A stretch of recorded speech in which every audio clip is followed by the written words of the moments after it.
I'm here at a house that we're actually doing foundation work in Converse. I wanted to talk a little bit about porches and a term we call monolithic, okay? Sometimes you have a porch that's poured with your foundation at the same time. That means it's monolithic. It was poured all at the same time.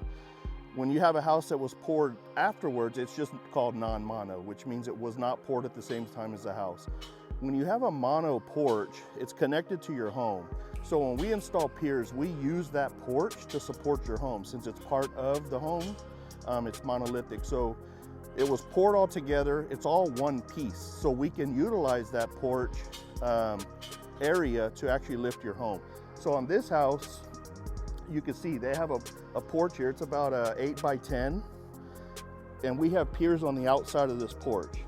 Okay, so that's when we lift the home, this porch is actually going to support the back end of this house. And we know it's mono by looking at this crease. There's no joint there, so that tells us it's a mono porch. It was all poured at once, and that's it. I hope that helps somebody. If you think you might have some foundation work or foundation problems in your home, please reach out. We'd love to help.